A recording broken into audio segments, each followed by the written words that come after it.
Okay, friends. So let's go for the next problem. That is third question.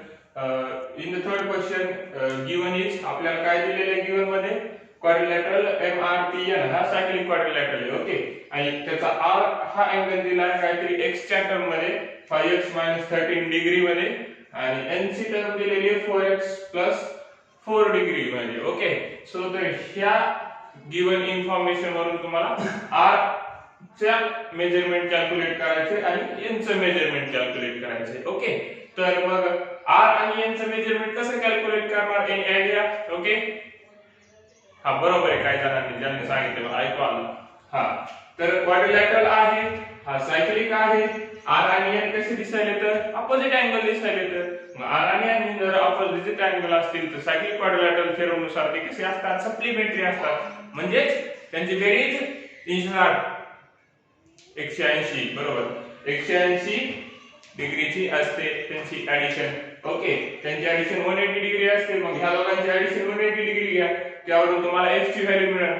x ची value मिळाली की r आणि n ची value मिळणार. ओके तर रायटिंगला स्टार्ट करूया. Okay so therefore by cyclic quadrilateral theorem काय लिहितात ते सायक्लिक क्वाड्रिलॅटरल थिअरम नुसार angle R plus angle N equals to 180 degree. कारण की ते ऑपोजिट अँगल्स आहेत. Opposite angles of cyclic quadrilateral. मग R चे मेजरमेंट इथे दिलेले 5x 13. ओके आणि प्लस हे इथलं प्लस साइन आहे. ओके हे ओळखू येण्यासाठी तुम्हाला मी हे 5x 13 ही कंप्लीट r ची व्हॅल्यू आहे. हे प्लस मदत आणि n ची व्हॅल्यू काय दिलेली आहे तर 4x 4. ओके ही n ची व्हॅल्यू दिलेली आहे 4x 4 ची ही n ची व्हॅल्यू 4x 4 आणि टोटल ची एडिशन किती यायला पाहिजे तर 180 डिग्री यायला पाहिजे. 180 डिग्री. मग एडिशन करा तर यामध्ये x च्या टर्मची एडिशन होते 4x 5x ती 4x 5x झाले किती सांगा 4x 5x किती होईल तर 4x 5x होईल 9x. Okay 9x. आता हे -30 आहे प्लस 4 आहे काय होईल -30 4 17 होते का -13 4 विरुद्ध चिन्ह असताना वजाबाकी. मग 13 तून 4 गेले किती राहिले 13 तून 4 गेले 9 राहिले. मोठ्या संख्येचं चिन्ह मोठी संख्या कोणती आहे 13. 13 चं चिन्ह वजाबाकी चिन्ह देऊन टाकलं म्हणजे इथे किती राहिले 9x 9. ओके 9x 9 हे इथं -13. चिन्हासकट विचार करायचा त्याचा, चिन्हाला सोडायचं नाही. चिन्ह रुसलं की उत्तर चुकत आहे. त्याला सोडून दिलं घरी किती रुसून बसते. लहान लेकराला कसं घरी सोडलं गावाला जाताना रुसते तसं हे रुसून बसते मग आन्सर चुकत. Equals to 180 degree 180 degree. आता हे -9 आहे पलीकडे जाऊन काय होणार आहे प्लस होणार आहे. ओके आपल्याला x ची किंमत पाहिजे, बाकी सगळं पलीकडे पाठवून द्या 1 1 1 म्हणजे 9x ची किंमत काय ती 189 कशी आली 189 180 डिग्री प्लस हे 9 बरोबर आहे 180 प्लस 9 मग हे प्लस 9 झालं तर हे 189 झालं. ते 9x ची किंमत झाली. Okay 9x. मग x ची किंमत किती झाली 189 भागिले 9. हे गुणाकारात होते इकडे गेलं भागाकारात गेलं. ओके मग x ची किंमत किती आली x ची किंमत किती आली बघा 9 दुने 18 9 1 9 एवढी आली x ची व्हॅल्यू किती 21. x 21. मग x मिळाला आपल्याला r आणि n पाहिजे. मग x ची व्हॅल्यू ठेवून द्या r आणि n च्या प्राइस व्हॅल्यू मध्ये दिलेल्या आहेत आपल्याला त्यांच्या value. Okay therefore angle r equals to काय येईल अँगल r इथं 5 इंटू x किती आला आपला 21 5 इंटू 21 प्लस का मायनस 13.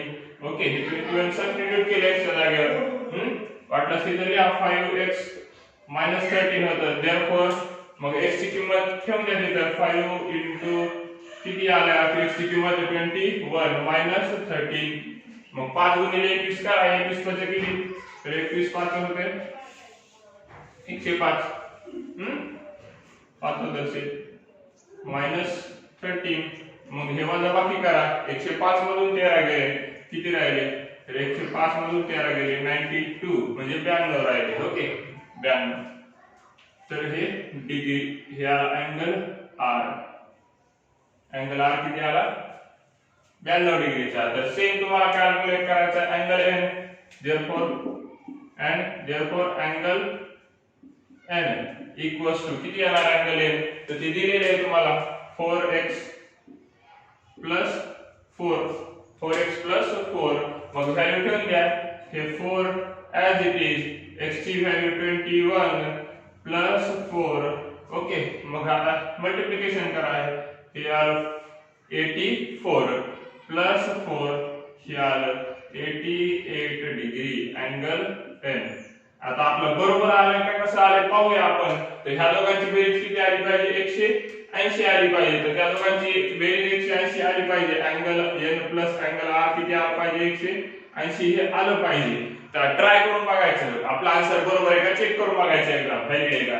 तर हे करून बघा 92 अधिक किती आले आपलं 88 92 अधिक 88 88 किती झाले 10 7 1 9 9 18 180 दोघांची बेरीज 180 आली म्हणजे आपलं उत्तर दोन्ही बरोबर आहे. ओके सो अशा प्रकारे आपलं स्वतःचा आन्सर स्वतः टॅली करून बघायचं की आन्सर बरोबर आहे का नाही. काय केलं आपण आपल्याला दिलं होतं सायक्लिक क्वाड्रिलॅटरल आहे बाकी काहीच पाहायची गरज नाही सरळ ह्या दोघांची ऍडिशन करायची. कशामुळे हे अपोजिट अँगल दिसायले नाही तर मग इथं काढून बघायचा क्वाड्रिलॅटरल याला नाव द्यायचं MRPN हे अपोजिट दिसायले अँगल त्या दोघांची ऍडिशन करायची तो सायक्लिक असल्यामुळे. ओके मग त्यांची ऍडिशन 180 येईल. मग 180 ऍडिशन आहे म्हणजे काय झालं x ची व्हॅल्यू 21 येईल आणि x ची व्हॅल्यू 21 आली की लगेच x ची व्हॅल्यू जर r च्या इक्वेशन मध्ये ठेवली तर r ची व्हॅल्यू मिळणार आणि n च्या इक्वेशन मध्ये ठेवली तर n ची व्हॅल्यू मिळणार आणि टॅली करून बघायचं शेवटला रफ मध्ये कुठेतरी.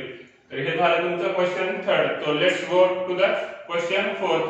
Right down this question. Okay so given मध्ये काय दिले आपल्याला 4th क्वेश्चन मध्ये सेगमेंट RS हा डायमीटर आहे. ओके सेगमेंट RS डायमीटर आहे ज्या सर्कलचा ज्याचं सेंटर O आहे आणि पॉइंट T आहे पॉइंट इथे T द्यायचं राहिलं point T is on the exterior of the circle. हा सर्कलच्या एक्सटेरियर कुठेतरी पॉइंट आहे पॉइंट T नावाचा पॉइंट. ओके तर आपल्याला असं प्रूव्ह करायचं काय प्रूव्ह करायचं की RTS हा ॲक्यूट अँगल आहे. RTS हा ॲक्यूट अँगल आहे. आता ह्या दोन मेथडने प्रूव्ह करता येते याला बघा कसं दोन मेथडने प्रूव्ह करता येते. तर हा जो आर्क तयार झाला आर्क RS दोन्ही साइडचा तो कसा आहे 180 डिग्रीचा आहे कारण की तो सेमी सर्कल आहे बरोबर आहे. मग आपल्याला RTS ची जर मेजरमेंट पाहिजे असेल तर अँगल T किती येणार 1/2 हा मोठा आर्क बरोबर आहे आर्क RS मायनस कोणता इथं जर एखादं नाव घेतलं आपण याला PRST आपलं P नाव घेऊ याला. ओके P नाव घेऊ. मग जर आर्क PS असेल हा बरोबर आहे प्रॉपर्टी पाहिली होती आपण एक्सटेरियर जर अँगल असेल एखादा सर्कलच्या पॉइंट त्याच्यापासून अँगल तयार होत असेल तर एक मोठा आर्क छोटा आर्क दोघांच्या वजाबाकीच्या हाफ असतो त्याचं मेजरमेंट. मग याचं किती 180 बरोबर आहे 1/2 as it is minus arc PS. आता हे 180 साइन आर्क मध्ये दोघांना मल्टिप्लाय करता येते हे 3 × 2 प्लस 1 असेल तर हे किती होणार आहे 6 प्लस 3 हे असं पण नाही येणार आहे आणि असं जर सोडवलं तर हे किती झाले 3 × हे 3 हे किती आलं 9 आलं. म्हणजे असं सोडवलं तरी 9 असं सोडवलं तरी 9 येईल. आन्सर काही फरक पडणार आहे का नाही. आपण हे शिकलेलो आहोत ब्रॅकेटच्या बाहेर एखादी संख्या असेल तर आतमध्ये मल्टिप्लाय करताना सर्व टर्म्सला मल्टिप्लाय करावं लागते. मग हे तसंच करायचं 1/2 ना आतमधल्या सर्व टर्म्सला मल्टिप्लाय करून घ्यायचं काय येईल मल्टिप्लाय केलं हे 1/2 × 180 डिग्री हे 90 डिग्री आणि मायनस 1/2 आर्क PS. आता बघा 90 डिग्री मधून काही पण वजा केलं तर हा अँगल कोणता येणार आहे T अँगल हा कसा येणार आहे अँगल T 90 डिग्री पेक्षा लहानच कारण की आपण त्याच्यातून मायनस करावं म्हणजे ऑटोमॅटिक तो अँगल ॲक्यूट अँगल झाला आणि तेच आपल्याला प्रूव्ह करायचं होतं. ही झाली पहिली मेथड बघा. आणि आता दुसरी मेथड तुम्हाला सांगतो. तर दुसऱ्या मेथड मध्ये काय घ्यायचा, दुसऱ्या मेथड मध्ये घ्यायचा ट्रायंगल. कोणता ट्रायंगल? पीटीएस नावाचा ट्रायंगल घ्यायचा. पीटीएस ट्रायंगल मध्ये बघा अँगल आरपीएस हा एक्सटेरियर अँगल आहे. हा एक्सटेरियर अँगल आहे. मग एक्सटेरियर अँगल म्हणजे काय असतो? तर एक्सटेरियर अँगल म्हणजे ह्या दोघांची बेरीज असतो. ह्या दोघांची बेरीज असतो. आणि किंवा एक्सटेरियर अँगल पेक्षा हा अँगल कसा असतो? छोटा असतो. आपल्याला माहिती एक्सटेरियर अँगल पेक्षा तो अँगल छोटा असतो. प्रॉपर्टी आहे सर्कलची, एक्सटेरियर अँगल पेक्षा तो अँगल कसा येणार आहे? छोटा येणार आहे. मग आता सर्कलची काय ट्रायंगलची सॉरी प्रॉपर्टी आहे. मग का छोटा येणार आहे? कारण ह्या दोघांची बेरीज एवढा हे एकटा अँगल येणार. मग याच्यातला एक जर अँगल काढून घ्यावा तर या दोन्हीपैकी कोणत्या एकाचाही मोठा असणार ना. ओके, लक्षात येते. तर मग यावरून हा अँगल कितीचा आलाय? 90 डिग्रीचा आलाय. 90 डिग्रीचा. कशामुळे? हा अँगल इन सेमी सर्कल आहे. मग हा 90 चा आहे आणि टी जर 90 पेक्षा छोटा असेल, कारण की हा एक्सटेरियर अँगल आहे, एक्सटेरियर अँगल पेक्षा हा अँगल छोटा असतो. Okay, property of triangle. मग याच्यावरून छोटा असतो म्हटल्यावर हा अँगल 90 पेक्षा छोटा आला म्हणजे तो ऍक्टिव्ह ट्रायंगल आहे. तर हे आपल्याला ह्या दोन मेथडने प्रूव्ह करता येते, एक एक्सटेरियर अँगल घेऊन आणि एक आर्कच्या मेथडने. तर तुम्ही कोणत्या मेथडने सोडवायचं ते तुम्ही पाहू शकता. तर तशा मेथडने आपण सॉल्व्ह करूया. तर वाटलंच तर दोन्ही मेथडने सॉल्व्ह करूया. अगोदर फर्स्ट मेथडने तुम्हाला फोर्थ क्वेश्चन दाखवतो. बाय ओके, बाय हे fourth by one method. Okay, method first. Okay, तुमच्या लक्षात येण्यासाठी फर्स्ट मेथडने. आता take point T on exterior point, हा टी एक्सटेरियर पॉइंट आहे. मग या take point P on circle such that कसा घ्यायचा पॉइंट की P सर्कल वरती तो असला पाहिजे R dash P dash T, म्हणजे हे लिनियर पॉइंट असले पाहिजे.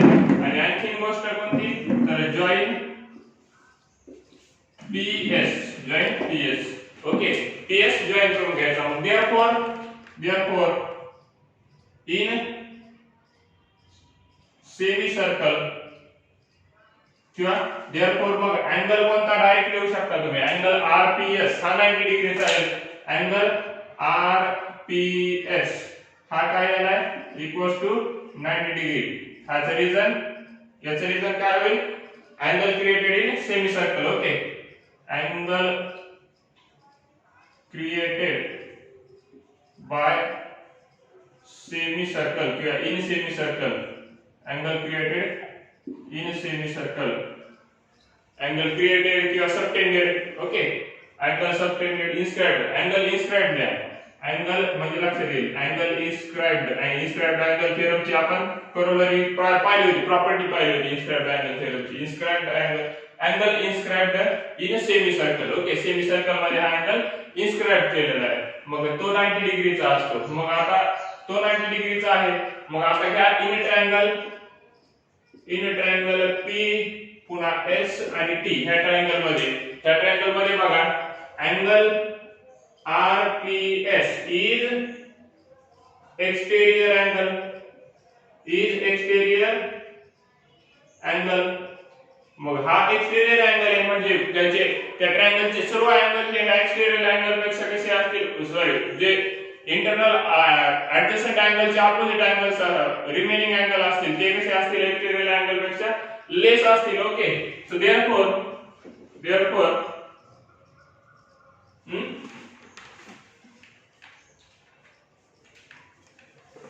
angles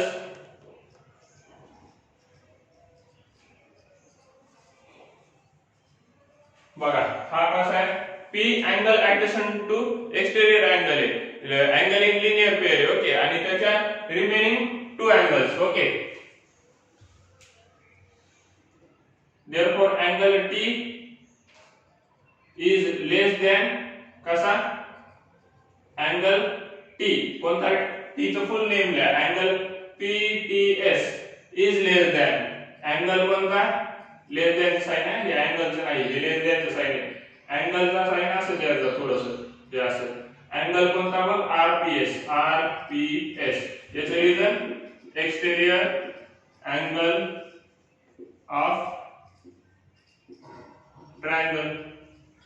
त्याचं reason exterior angle of triangle. Okay, तर ते झालं. मग हा कितीचा आहे, तर हा 90 डिग्रीचा आहे. याला इक्वेशन 1 मला वाटलं तुम्ही याला equation 1 from 1. Okay, angle PTS हे लेस दॅन किती झालं, 90 डिग्री झालं. मग ते लेस दॅन 90 डिग्री आहे, म्हणजे therefore angle PTS that is किंवा equals to angle PTS is acute angle, therefore मग अँगल PTS जर अँगल acute असेल तर RTS पण कसा असेल, acute असेल. RTS is acute angle. तुम्ही लिहू शकता that is इधर, that is the sign symbol and reason याचं R dash P dash T. Okay, त्याचं region R dash P dash T. मग तो आपल्याला प्रूव्ह करायचा आहे, आपण प्रूव्ह केलेला आहे. कसा, तर हा एक्सटेरियर अँगल आहे आणि हा सेमी सर्कल मधला अँगल आहे 90 डिग्री. हा एक्सटेरियर अँगल आहे. एक्सटेरियर अँगल पेक्षा हे ऍडजस्टंट अँगल पेक्षा उरलेले दोन अँगल जे असतील ते नेहमी त्याच्या लेस असतात. ओके, तर ते कसे लेस असतात तुम्हाला सांगायचं झालं तर बघा, अँगल P कोणता, P RPS हा कसा येणार आहे, हा येणार आहे T प्लस S येणार आहे, T प्लस S. मग अँगल T किती असणार आहे, अँगल T म्हणजे हा 90 डिग्री होता, 90 मायनस S हा T झाला, 90 मायनस S.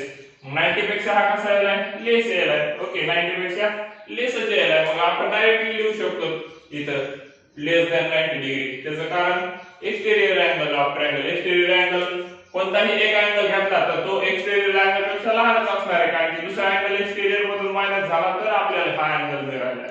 ओके, आलं लक्षात. तर हे फर्स्ट मेथड न झालं. आता सेकंड मेथड न तुम्हाला सांगतो. ओके, सेकंड मेथड न तुम्हाला सांगतो. सो ही फर्स्ट मेथड लिहून घ्या. सेकंड मेथड न